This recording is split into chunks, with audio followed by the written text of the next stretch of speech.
Brasil Cidadão. Sempre trazendo notícias da atualidade do Brasil e do mundo. Olá, bom dia. Eu sou Joel Scala e começa agora o Brasil Cidadão, um programa do Observatório do Terceiro Setor. Na pauta do programa de hoje, ESG. Você sabe o que é ESG? É uma sigla que tem sido muito comentada nos últimos tempos. Essa sigla ESG significa boas práticas ambientais, sociais e de governança, adotadas pelas empresas. O termo surgiu lá em 2005, com o ex-secretário-geral da ONU, Kofi Annan. A sua intenção era convocar as grandes instituições financeiras do mundo a adotarem boas práticas socioambientais. Para conversar sobre ESG, nós convidamos o professor João Amato Neto. Ele é professor titular sênior do Departamento de Engenharia de Produção da Escola Politécnica da USP. Ele é presidente da diretoria da Fundação Vanzolini. O Marcos Nakagawa, que é professor da Escola Superior de Propaganda e Marketing, SPM, de São Paulo. Ele é coordenador do Centro SPM de Desenvolvimento Socioambiental e ganhador do prêmio Jabuti com o livro 101 Dias com Ações Mais Sustentáveis. A co-apresentação do programa é de Frank Valverde, que também trará os destaques do site do Observatório do Terceiro Setor. E você vai conferir as notícias do mundo com a repórter Leda Letra, da Rádio ONU, direto de Lisboa. Bom dia, Franklin. Bom dia, Joel. Bom dia, João. Bom dia, Marcos. E bom dia a você que está em sintonia aqui com o Brasil Cidadão na Rádio Brasil Atual. Franklin, os destaques da semana. O que de mais importante, na sua visão, deve acontecer ou aconteceu nesta semana que começou ontem, né? É verdade, eu acho que ainda vai repercutir essa trágica marca que o Brasil chegou na última semana, que foi 600 mil mortos vítimas da Covid, né? Acho que a incúria dessa administração que comanda o país acabou jogando nessa catástrofe de mais de 500 mil, 600 mil pessoas falecidas vítimas da Covid. E nesse último fim de semana, um dos responsáveis pelo esse desmando todo que tem nessa campanha de combate à Covid, né, o presidente da República, foi até Vila Belmiro para assistir Santos e Grêmio e foi impedido de assistir o jogo porque não tinha a carteira de vacinação para entrar ao estádio. Agora item obrigatório para assistir os jogos. Os santistas antibolsonaristas comemoraram duplamente, né? Pela vitória do Santos contra o Grêmio 1-0, que deixou a zona de rebaixamento, e pela não entrada do Bolsonaro, porque, aliás, nem santista ele é e nem gremista para ir assistir o jogo, Joel. Ô, Frank, é importante lembrar que no início da pandemia o presidente da República disse que era apenas uma gripinha, né? Joel, a gente está vendo que, olha, para 600 mil mortos. Que gripinha, hein? É terrível isso aí. O Brasil, infelizmente, está na liderança negativamente no mundo no combate à Covid. Bom dia, professor João. Seja bem-vindo ao nosso programa. Bom dia, Joel. Obrigado pelo convite. Bom dia, Franklin. Bom dia, Marcos. É um prazer aqui poder estar debatendo um tema, eu acho que tão atual e tão importante aí para o presente e o futuro da sociedade. Muito obrigado pelo convite. O termo o ESG entrou na moda. Sim. Agora você está preparando um livro sobre o assunto? Sim, estamos finalizando aí um livro que tem como título provisório o ESG, um novo paradigma de investimentos, interrogação, né? Porque, claro, mais um rótulo dentro, né, do mundo corporativo, e, na realidade, a minha leitura é que isso é uma contribuição, certamente, para uma evolução, né, um desenvolvimento nos padrões de investimentos, principalmente, né, das grandes empresas, das grandes corporações, tendo em vista os grandes, enormes desafios, principalmente de caráter socioambiental, né? Então, eu acho que isso está dentro desse contexto. A gente já vem discutindo muito essa questão dos sistemas de produção sustentáveis, né, dos modelos de negócios sustentáveis, do consumo consciente, né, vinculado, convergente com essa lógica da sustentabilidade, do desenvolvimento sustentável. Agora, a ordem do dia é se pensar em qualificar investimentos que sejam sustentáveis, quer dizer, investimentos que tenham, sim, uma clara um claro objetivo de gerar impactos socioambientais positivos na economia e na sociedade. E também criar um novo momento, né, para o Brasil pós-pandemia, que nós vemos uma profunda crise econômica e social. Bom dia, Marcos, seja bem-vindo ao nosso programa. Bom dia, pessoal, um prazer enorme estar aqui com vocês. Marcos, você é ganhador do Prêmio Jabuti com o livro 101 Dias com Ações Mais Sustentáveis.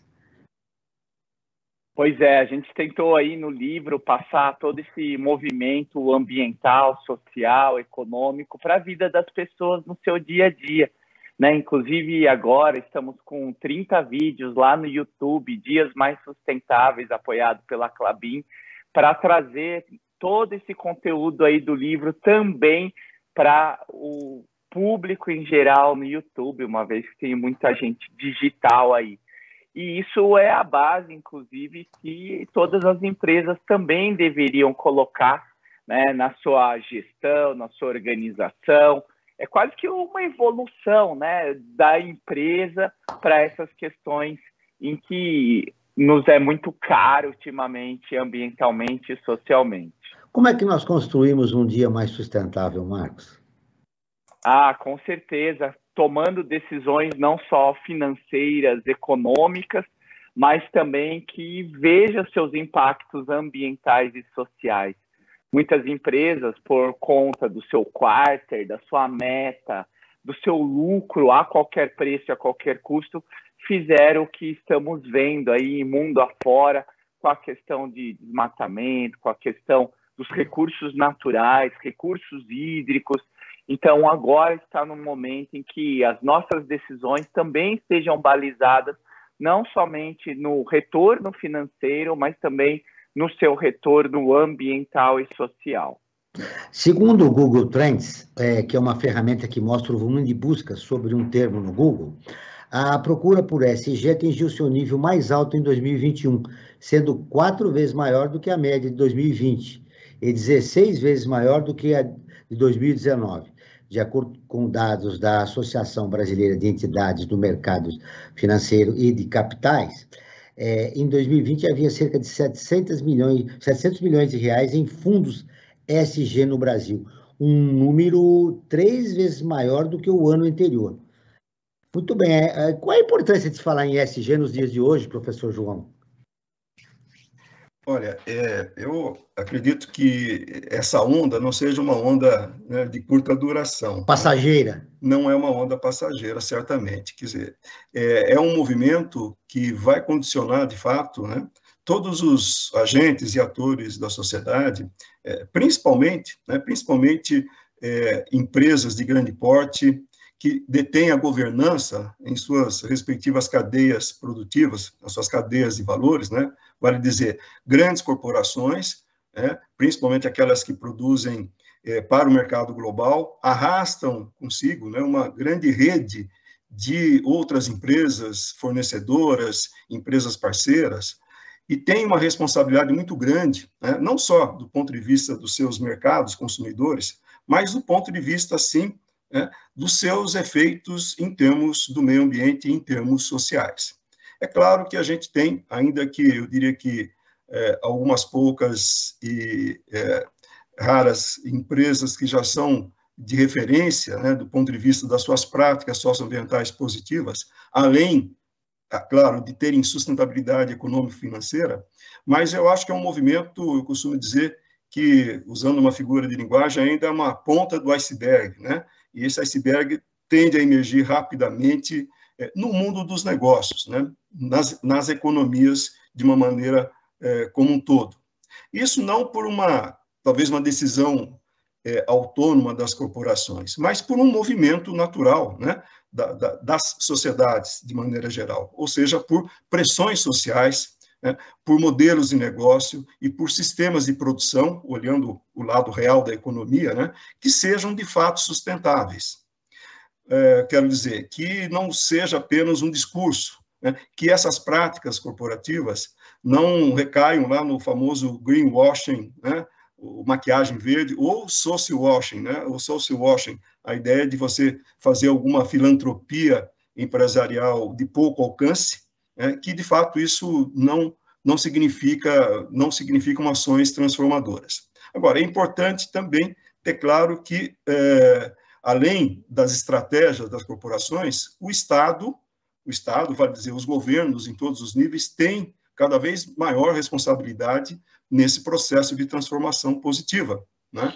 E, portanto, desenhos de investimentos públicos que considerem requisitos alinhados aí ao ESG também são de fundamental importância, né? Todos sabemos, né? Independentemente do maior ou menor grau de atuação dos estados, no mundo todo, né, dos estados nacionais nas economias, o Estado, né, os governos têm um papel fundamental, né, principalmente do ponto de vista de definir, né, um portfólio de investimentos, principalmente, né, na área de infraestrutura e nas áreas sociais, na área da saúde, né. Essa crise da pandemia revelou, por exemplo, as fragilidades no mundo todo. Acho que no nosso caso, pior ainda, né? Quer dizer, a título de exemplo, né, a gente tinha um projeto dominado de respiradores mecânicos desde os anos 50. E, de repente, houve aí um gap, né, uma grande carência, né, de respiradores mecânicos nos hospitais para atender as situações de emergência nos casos de Covid. Então, quero dizer que, como eu disse, isso não é uma onda de curta duração, não. Esse modelo, qualquer que seja o rótulo agora é o ESG, né, veio para ficar e vai condicionar, sim, por pressões cada vez maiores da sociedade, os investimentos conscientes. Eu chamo de investimentos conscientes, como a gente trata logo na introdução desse livro, o ESG, um novo paradigma de investimentos, né, uma interrogação. Ou seja, João, para que não seja uma onda passageira, é importante que o governo faça a sua parte e desenvolva algumas políticas públicas. Você citou bem, não só na infraestrutura, mas também na área social, que é fundamental por essa desigualdade, que já existia, que foi provocada, que aumentou na pandemia. Sem Marcos, essa adesão aí, os números mostram que a busca sobre ESG está muito grande nos últimos anos, desde 2019 vem crescendo muito. Isso significa uma maior adesão às práticas do ESG, que é mais importante? Perfeito, pelo menos as buscas estão mostrando a vontade, inquietude, a gente vê também muitos cursos, muitas ligações do ESG com o terceiro setor, com os projetos sociais, com os projetos ambientais, vê muitas consultorias, muita gente lá no LinkedIn escrevendo sobre, né? Então, realmente, existe um grande crescimento aí da busca do ESG, e eu também, assim como o João comentou, acredito que isso é uma coisa que realmente vai ficar. Por quê? Porque a gente mostra que é uma evolução da gestão, é uma evolução da administração. Assim como lá atrás começavam a se usar todas as coisas mecânicas, usar todas as coisas ligadas aí às questões mais manuais, isso foi evoluindo para robótica, isso foi evoluindo aí para automação, e depois veio a qualidade, e as empresas foram entendendo que isso era bom, inclusive para custo, inclusive para a vida de pessoas, e o ESG vem com uma evolução aí, que precisa, obviamente, fazer o link com a inovação e com todos esses pontos para ser trabalhado e, com certeza, impactar menos o meio ambiente e as pessoas. Eu percebi que a preocupação de vocês também está relacionada com a adesão, né, dos empresários e da sociedade em geral. O que é necessário fazer para que se aumente a adesão a essa sigla e a essas práticas que são fundamentais para a gente criar uma nova sociedade, João? Bom, eu acho que são várias frentes, né? Eu vou falar de uma frente na qual eu milito já há mais de 40 anos, que é a frente da educação. Educação em todos os níveis, não é? Eu acho que a educação, ela realmente é uma ferramenta transformadora da sociedade.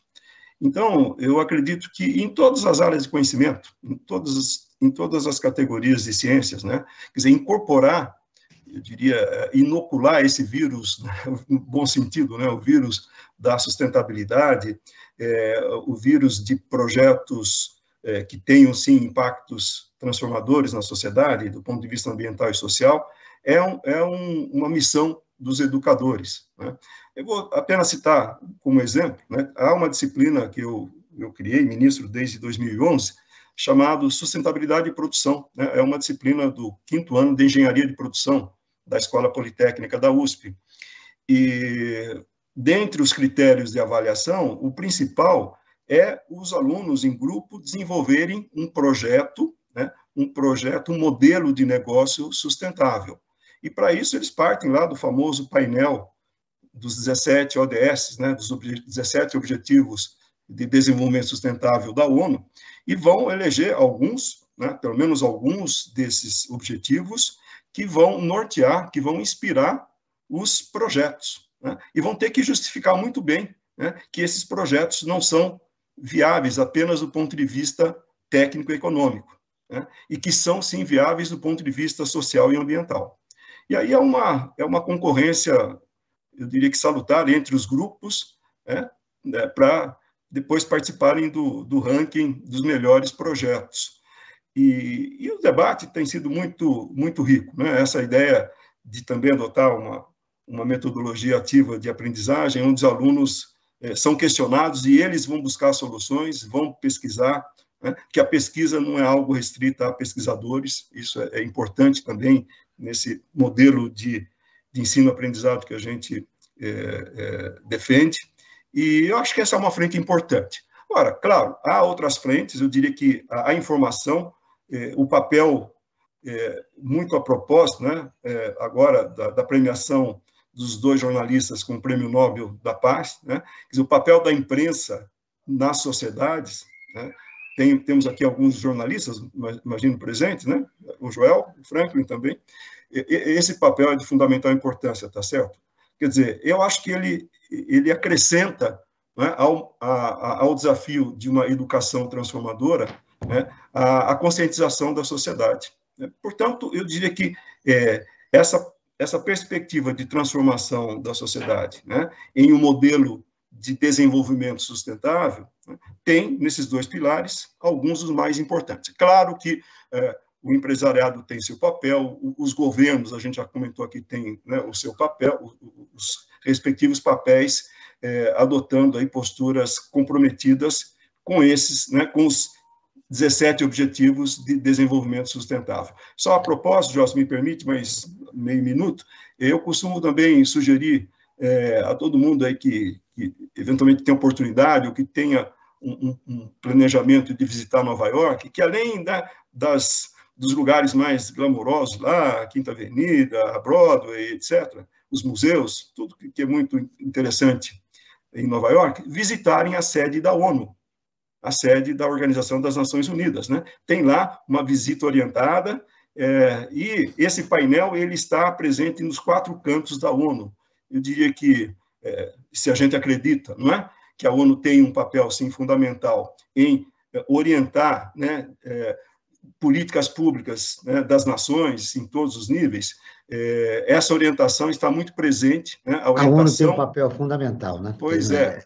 Então, se a gente acredita numa sociedade mais civilizada, tá certo, Joel? Eu acho que essa é uma visita que contribui também nesse processo de conscientização, de educação. Por falar em ONU, que é parceira de conteúdo do Observatório do Terceiro Setor, nós vamos trazer a reportagem da Leda Letra, de Lisboa, e ela vai falar de uma matéria sobre o acesso ao meio ambiente saudável é declarado um direito humano. Vamos ouvir a Letra, de Lisboa, ela tem as informações. O Conselho de Direitos Humanos reconheceu pela primeira vez que o acesso a um meio ambiente limpo, saudável e sustentável é um direito humano. A resolução pede aos países ao redor do mundo para trabalharem em conjunto e assim implementarem este direito que acaba de ser reconhecido. A proposta da Costa Rica, Maldivas, Marrocos, Eslovênia e Suíça foi aprovada em Genebra com 43 votos a favor e 4 abstenções da Rússia, Índia, China e Japão. Uma outra resolução aprovada pelo Conselho de Direitos Humanos estabelece a criação do cargo de relator especial sobre mudança climática. A alta comissária da ONU para os Direitos Humanos pediu aos países membros para que tomem medidas que garantam o direito a um meio ambiente saudável. Michelle Bachelet declarou estar muito grata pela decisão que, segundo ela, reconhece claramente a degradação ambiental e a mudança climática como crises conectadas de direitos humanos.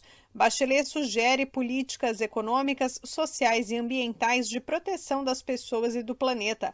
A alta comissária também descreveu que um dos maiores desafios de direitos humanos da era atual é a tripla ameaça planetária formada pela mudança climática, poluição e degradação da natureza. A resolução foi aprovada semanas antes da cúpula da ONU sobre mudança climática COP26, que acontece em Glasgow, na Escócia, em novembro. Da ONU News em Lisboa, lê da letra. Continuamos com o Brasil Cidadão, um programa do Observatório do Terceiro Setor. Estamos falando sobre ESG, com o professor João Amato Neto, da Universidade de São Paulo, e o Marcos Nakagaia, professor da Escola Superior de Propaganda e Marketing. Agora, vamos para o momento ODS, da Agenda 2030 da ONU. Frank Valverde. Verdade, João. Nosso momento ODS, né, que trata dessa Agenda 2030 da ONU, né, como bem o professor João Amato destacou, né, que quando a pessoa visita lá tem todos esses, dentro do prédio da ONU tem esse destaque todo a essa ODS. Hoje nós vamos destacar aqui o ponto 9, a meta 9, que é sobre indústria, inovação e infraestrutura, mais focado exatamente no caso do Brasil, que é a meta 9.4, que espera que até 2030 modernizar a infraestrutura e reabilitar as atividades econômicas para torná-las sustentáveis, com foco no uso de recursos renováveis e maior adoção de tecnologias e processos industriais limpos e ambientalmente adequados. Essa é a meta 9.4 aqui do Brasil para 2030. E, Joel, eu aproveito também que você me chamou para falar da Agenda 2030 da ONU, para falar da nossa enquete, né? A cada programa que nós realizamos aqui na Rádio Brasil Atual, nós fazemos uma enquete nas nossas redes sociais, até para sentir a temperatura, saber como é que o nosso público está recebendo, como é que ele vê os temas que nós abordamos nos nossos programas. E nós fizemos a seguinte enquete para o programa de hoje. Você sabe o que é ESG? Né? E a enquete, né, que nós fizemos deu o seguinte resultado: 30% disse que sim, contra 70% que disse que não. Um número expressivo, né, Frank? Número expressivo. Eu fiquei fazendo a leitura desses números, né, porque mesmo não sendo uma pesquisa, né, que a pesquisa tem base científica, que a gente faz uma enquete, que não tem um fundamento científico, mas dá para ter uma certa temperatura de como é que o tema está sendo tratado ou recebido, né, pela população. E na minha leitura, o que eu depreendo disso? É que o ESG é uma sigla em inglês.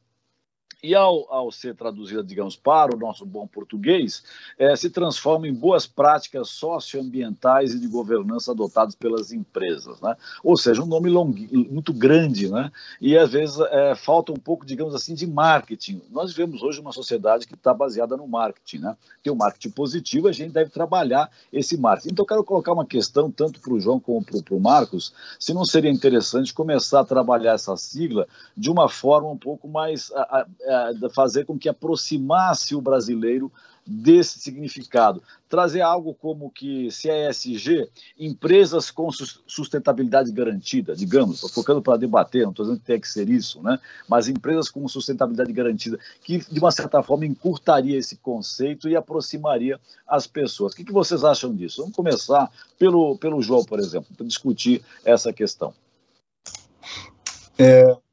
Concordo, Franklin. Eu acho que nesse mundo corporativo tem muita coisa que a gente precisa desmistificar um pouco, né? Os rótulos, como eu disse, às vezes algo de fachada, e que fica restrito a uma população muito restrita, não é? Da sociedade. E eu acho que também cabe romper um pouco essa lógica e de fato, traduzir em questões muito mais concretas e próximas da população, de maneira geral, o que significam essas siglas, né?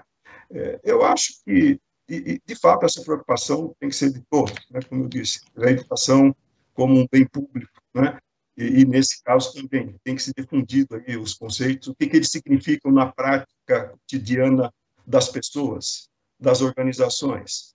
Evidentemente, das organizações, das empresas em geral, das entidades, isso é mais, diria, fácil de assimilar, mas a população em geral ainda não. Um pouco na linha da educação transformadora, lá do Paulo Freire, né? Como é que as pessoas traduzem isso no seu dia a dia, no seu trabalho? Como é que um servente lá numa obra entende sustentabilidade, cuidar e reduzir consumo excessivo de materiais, de água, de energia? Como é que isso contribui, né, para o seu trabalho? Como é que isso contribui no seu dia a dia, em casa? Né? O que significa, por exemplo, a consciência em usar bem esse recurso escasso que é a água? Eu brinco com os alunos, poxa, professor, mas isso é meio difícil. Faça um exercício de tomar banho em 3 minutos de uso contínuo da água. Quer dizer, pode interromper, né? Faz lá a operação do banho, depois fecha a torneira, abre. 3 minutos é mais que suficiente para tomar um banho. Então, apenas um exemplo aí de um recurso extremamente estratégico para a humanidade, que é a água. Né? E assim por diante. Né? Por exemplo, o consumo consciente da alimentação. Né? Vejam aí os estudos, e aí mesmo a mídia veicula a toda hora, o índice de desperdício de alimentos. Estou assistindo esses dias aqui uma reportagem sobre uma organização, ONG, que trabalha com recuperação de restos, né? Restos entre aspas, né? De sobras de alimentos para produzir alimentos, sim, né? Transformar isso em alimentos para a população mais carente e distribui. Quer dizer, eu não me lembro o nome da ONG, mas acho que muitos de vocês já ouviram. E isso, essa consciência também do ponto de vista social, de se pensar em modelos, por exemplo, de organização do trabalho menos precários, né? Mais sustentáveis do ponto de vista da órbita do âmbito social. Né? E eu só chamar a atenção também, falou de ESG, em geral, a gente fala em questões de impacto socioambiental, e a questão do G, que é a governança, que é uma boa governança de uma organização, de uma empresa.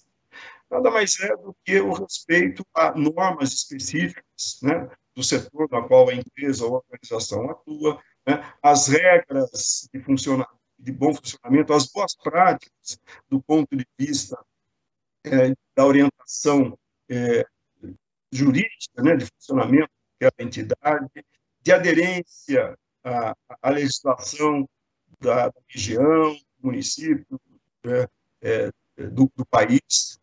E, por exemplo, né, o trabalho nas organizações, né, com respeito à ética. Né? Apenas para citar um exemplo de norma, né, que orienta muito as boas práticas das organizações e que, portanto, revela a importância desse G do ESG, né, da boa governança, a norma 37.001, que trata da gestão anti-suborno, em outros termos, que trata da ética profissional, da ética na condução dos negócios.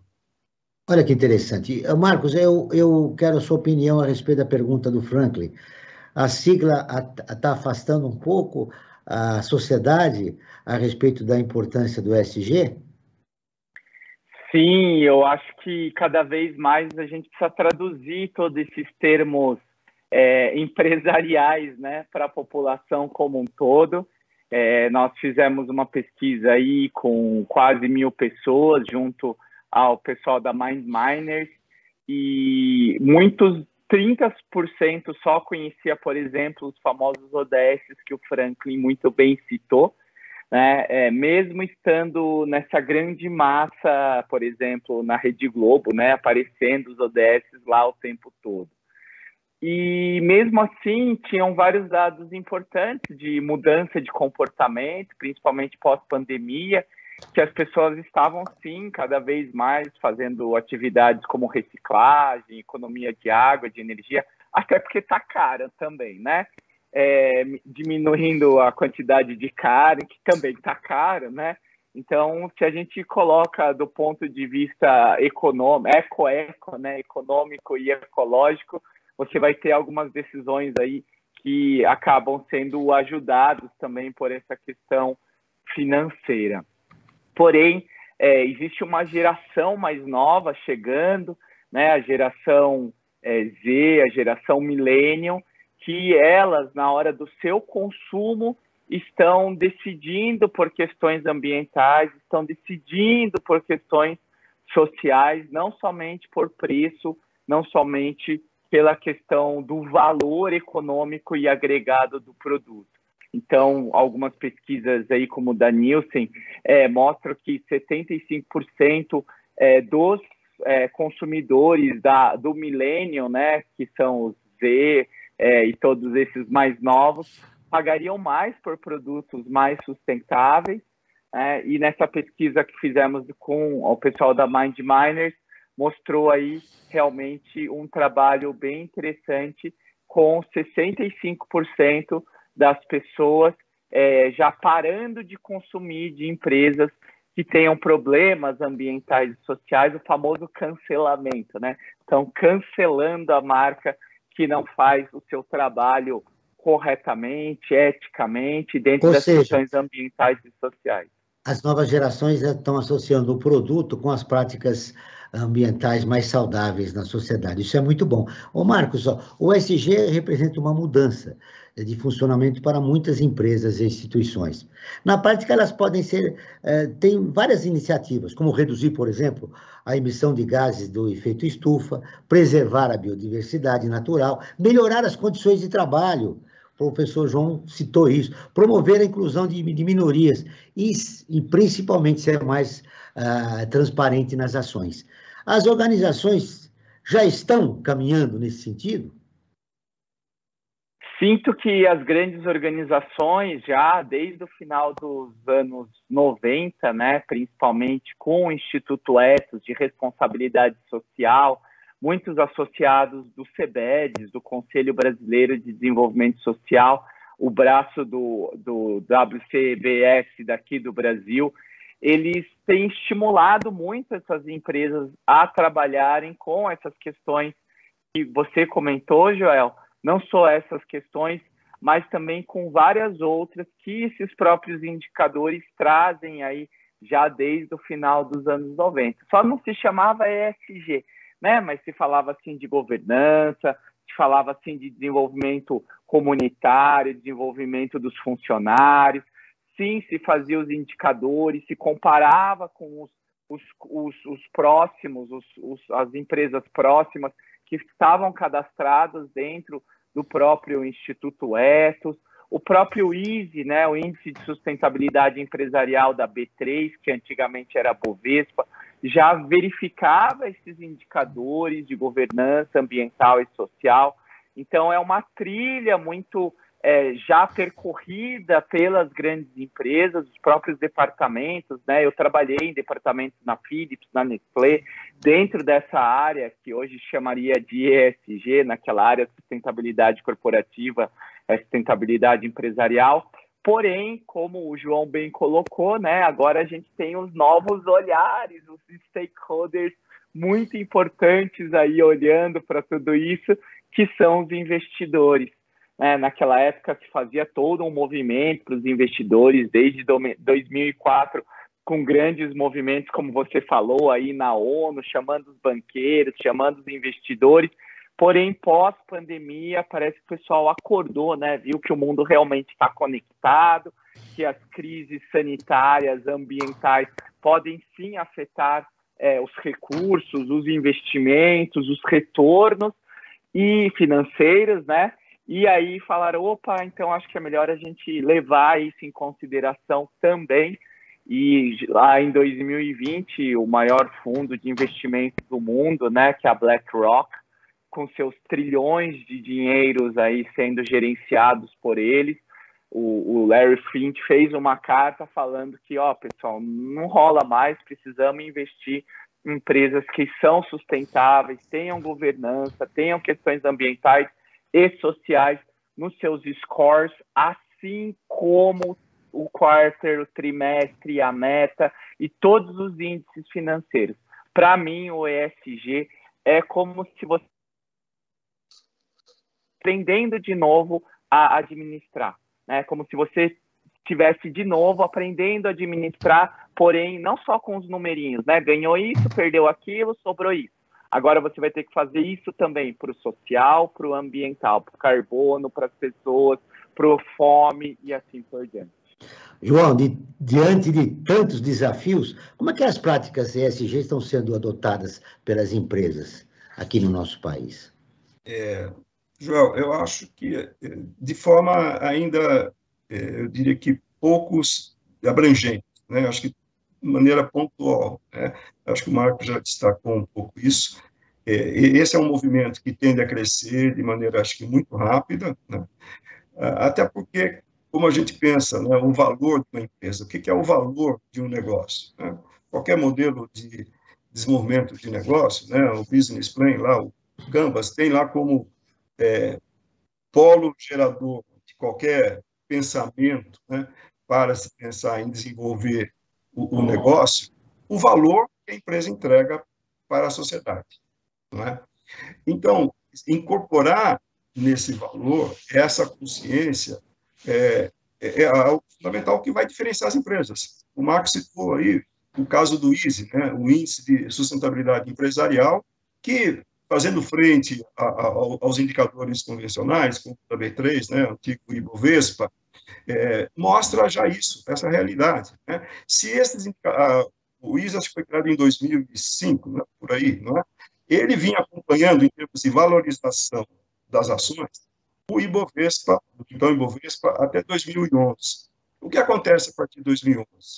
Há uma ruptura, e a partir daí, as empresas que têm ações do ISE, né, têm suas ações valorizadas acima do índice do Ibovespa, né? O que significa já essa tendência, que não é de hoje, né, de que o valor da empresa, refletido no valor das ações, né, o valor está cada vez mais atrelado a esse contexto do ESG. Então, não é uma questão de opção das empresas. Eu diria que é isso, né? É um novo aparato mental de como realizar negócios, né? Seja porque os consumidores, como o Márcio salientou, estão mudando esse padrão de consumo, ou seja, o ato de consumo não é apenas o critério de preço, não leva em consideração apenas o critério menor preço, né? E os investidores estão considerando colocar o capital naquelas empresas alinhadas com os critérios ESG, isso cada vez de maneira mais intensa, né? Não há dúvida em relação a isso. Pode estar aí o início de uma mudança significativa na sociedade, né? Essa nova geração exigindo um novo padrão das empresas em relação aos seus produtos e a sua relação com a sociedade. Eu quero fazer um convite a você. Isso não é apenas um pensamento de desejo, né? Como se diz lá no termo inglês, né? Wishful thinking. É uma realidade, com os números, os indicadores financeiros, né? E com o contexto que a gente, né, já assiste na sociedade, né? Esse processo de mudança. Agora eu quero fazer um convite a você que nos acompanha no programa de hoje, para você seguir o Observatório Terceiro Setor nas redes sociais e acompanhar informações do Brasil e do mundo sobre direitos humanos, causas e projetos sociais. No Instagram, @Observatório Terceiro Setor, no Facebook, facebook.com/Observatório Terceiro Setor. Nossos programas de rádio também estão disponíveis no canal do Observatório, no YouTube, e lá você também encontra entrevistas e quadros de Como Você Sabia e Você Conhece, que mostram aspectos ignorados da história e refletem sobre a sociedade. No canal também você pode assistir às lives realizadas pelo Observatório toda quinta-feira, às 17 horas.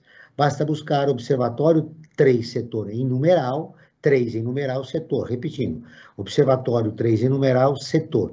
Agora vamos voltar com você, Franklin. Informações, perguntas e também dicas para os nossos ouvintes e os nossos convidados. Perfeitamente, João. Eu tenho aqui algumas dicas para dar de leitura do nosso site, né? Antes de mais nada, eu vou convidar, né, a reforçar o convite que você já fez e convidar para as pessoas acessarem observatório3setor.org.br, o 3 em numeral, e lá vai encontrar uma série de matérias, uma série de reportagens destacando o terceiro setor. E tem algumas matérias importantes que eu quero destacar. Por exemplo, você vai encontrar uma matéria que fala sobre um abrigo no Ceará que mantinha mulheres em celas e servia farinha com água no jantar. Olha só que absurdo que acontece ainda no Brasil. E isso está lá no nosso site, uma matéria que desenvolve e conta um pouco essa história. Tem uma outra também que apresenta que no Brasil apenas 21% dos adultos com mais de 34 anos têm ensino superior completo, ou seja, é um número muito baixo para um país com as dimensões e as necessidades do Brasil, né? Precisaríamos trabalhar a educação para mudar um pouco essa realidade. Mas a matéria que eu quero centrar fogo hoje e dar um destaque especial é uma matéria que foi escrita pela Isabela Alves, que diz o seguinte: 46 milhões de brasileiros vivem em lares sem renda do trabalho. Essa é uma informação dada pelo IPEA, que é o Instituto de Pesquisas Econômicas Aplicadas, né? E ele fez uma pesquisa a partir da pesquisa nacional por amostra de domicílios e ele encontrou esse número, né? 46 milhões de pessoas vivem em lares sem renda de trabalho no Brasil. E olha só como a coisa se agrava mais ainda em questão da pandemia. No segundo trimestre deste ano mesmo, Joel, a proporção de domicílios sem renda chegou a 28,5% dos domicílios. Ou seja, de cada 10 domicílios, 3 não têm essa renda em dinheiro obtido por atividades profissionais. Vive de uma bolsa, de um bico aqui, o outro ali. Ou seja, essa é uma situação dramática que nós temos que mudar essa situação no Brasil. E eu quero dizer que essa matéria que eu destaquei e as outras, todos e todas encontram essas notícias disponíveis no nosso portal, que tem o formato de áudio. Por meio dessa ferramenta, né, de audiodescrição, os conteúdos escritos podem ser ouvidos. As pessoas com deficiência visual poderão acessar essas matérias através dessa nossa ferramenta. E eu queria colocar uma questão que eu acho importante, que foi de uma certa forma tocada, meio, digamos assim, sem um aprofundamento. Eu acho que é importante a gente aprofundar para saber qual que é a real situação no Brasil. A nossa legislação, ela contempla o ESG, ela consegue ter a estrutura abarcar, porque o Brasil tem essa coisa, né? As leis que pegam e que não pegam. Nós temos leis para isso ou não? Vamos agora começar pelo Marcos.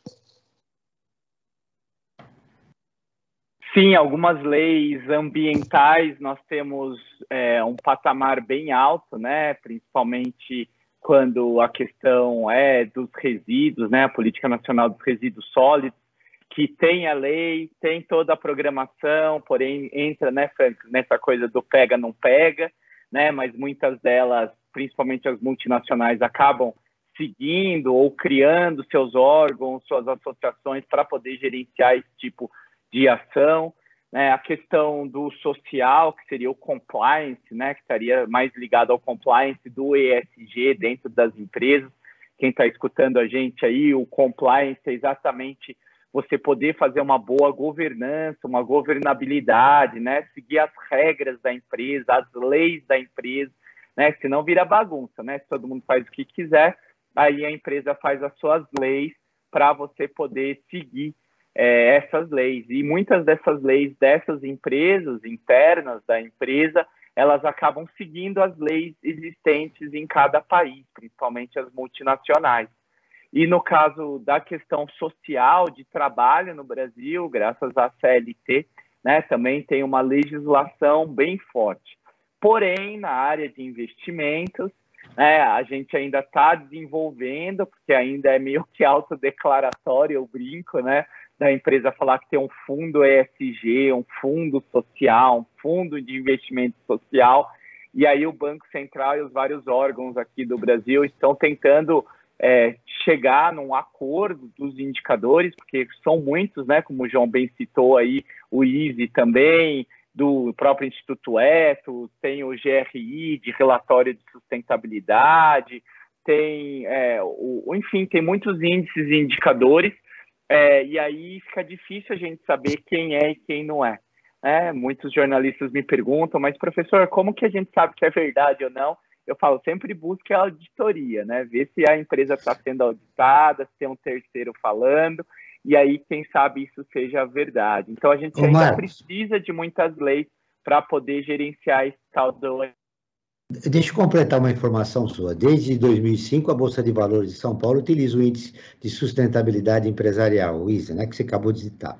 Em agosto de 2020, a Bolsa de Valores do Brasil e a empresa americana Dow Jones lançaram um outro índice, o ESG, para medir a responsabilidade social e ambiental das empresas, né? Exatamente, ou seja, vão criando índices. Tenho vários colegas lá da ABRAPS, da Associação Brasileira dos Profissionais pelo Desenvolvimento Sustentável, que trabalham nessas grandes empresas, e eles falam, Marcos, pelo amor de Deus, precisamos unificar tudo isso, né? Porque você tem que responder para o ISE, tem que responder para fulano, tem que fazer o relatório, e não tem uma unicidade, né? Como tem, por exemplo, você fazer sua margem lá do EBITDA, do ROI, né, que é uma coisa super comum, que já tem o passo a passo e acabou. Né? Como a gente está nesse desenvolvimento, qual que é a melhor forma de você avaliar o carbono? Né? Então, o carbono é como se fosse o dinheirinho de entrada e saída da empresa, porém, dentro da visão ambiental, né? Só que isso ainda a gente vai anos e anos aí desenvolver a melhor forma de fazer um balanço universal, como se faz o EBITDA, como se faz o lucro, como se faz a parte financeira. Falando de balanços, olha, nós chegamos já, nós temos só 10 minutos de programa, passou muito rápido a conversa com você sobre ESG. Eu espero que o nosso ouvinte, aquele que respondeu que não conhecia a sigla, hoje já tenha um contato maior com a entrevista dos nossos dois convidados, o Marcos e o João. Ô Frank, com 10 minutos, você tem mais informações? Você quer dar algum destaque? Olha, Jorge, nós podemos falar rapidamente das nossas campanhas, né? Nós temos duas campanhas que são muito importantes. A primeira é o Observatório em Movimento, né? Que está no nosso site, observatório3setor.org.br, que é uma iniciativa que nós fizemos de ouvir especialistas das mais variadas áreas do conhecimento para saber de que maneira que nós podemos viver melhor esse momento de pandemia que nós estamos passando e também o pós-pandemia, porque com certeza o mundo será diferente depois desse momento trágico mundial da pandemia que nós estamos vivendo. E o outro destaque que eu quero dar é de uma ferramenta que nós temos que chama-se Apoie o Terceiro Setor. É uma plataforma online de financiamento coletivo para organizações da sociedade civil, com projetos em diversas áreas. Para você saber mais, eu convido a todos e a todas a entrar no apoie3setor.com.br, o 3 em numeral. E para finalizar, Joel, acho que a gente hoje debateu, né, o ESG, né, o que vem a ser, o que não vem a ser. Eu acho que a gente podia até começar de uma certa forma simplificada para explicar para as pessoas que não, os 70% da nossa enquete que não sabiam o que vinha a ser o ESG, né, que é empresas com garantia, com sustentabilidade garantida. Né? As empresas, claro, não é a tradução literal, mas de uma certa forma o conceito fica aí e esclarece a todos e a todas o que vem a ser ESG. Eu quero destacar aqui a declaração de um ex-diretor de investimentos sustentáveis da BlackRock, é a maior gestora de capitais do mundo e uma das precursoras do movimento ESG. Olha o que ele disse, Marcos e João. ESG cria um placebo social gigante, em que pensamos que estamos progredindo, embora não estejamos. Ele defende que apenas mudanças sistêmicas e governamentais são capazes de frear as mudanças climáticas. Muito bem, eu quero fechar com duas perguntas do nosso programa para os nossos convidados. Primeiro, o que a gente tirou, a gente falou do ESG, mostramos aí a nossa pesquisa, que na verdade não tem um valor científico, mas é uma amostragem de como a população vê essa sigla nesse momento, até para nortear as respostas dos nossos convidados. Primeiro, o que é necessário para que se criar uma cultura? Eu acho que é uma pergunta recorrente, eu fiz ela de outras formas no decorrer do programa, mas agora o que é necessário para que se crie uma cultura de ESG no país? Começo com você, João. Bom, eu acredito que, em parte, eu já respondi um pouco essa sua pergunta, né? Quer dizer, o que é a cultura? A cultura de uma população, a cultura de uma organização, começando pela cultura, né, de uma família, a cultura de uma nação, a cultura de uma empresa. Né? Se fala muito nisso, se discute muito isso nas escolas de administração, nas escolas de negócios, né? significa a forma dela ser, a forma dela encarar a sua relação, né, falando na empresa agora, a forma dela encarar a sua relação com os parceiros de negócio, né, os chamados stakeholders, sejam com fornecedores, sejam com clientes, seja a sua relação com o setor público, né, o Estado. Eu acho que nessas relações entre os agentes está o grande desafio de transformação dessa cultura, né, na direção aí de práticas ESG. Né? Por exemplo, olhando a empresa para a sua cadeia de fornecedores, a empresa tem, principalmente as grandes empresas, né, tem sim uma responsabilidade muito grande de definir critérios até para selecionar e qualificar fornecedores. Então, não basta a empresa ter práticas ESG se a sua cadeia de fornecedores, principalmente grandes empresas, né, que têm fornecedores espalhados no mundo inteiro, não adotarem essas práticas. Ou seja, se a grande empresa não difundir, através de critérios de qualificação e seleção de fornecedores, as práticas ESG.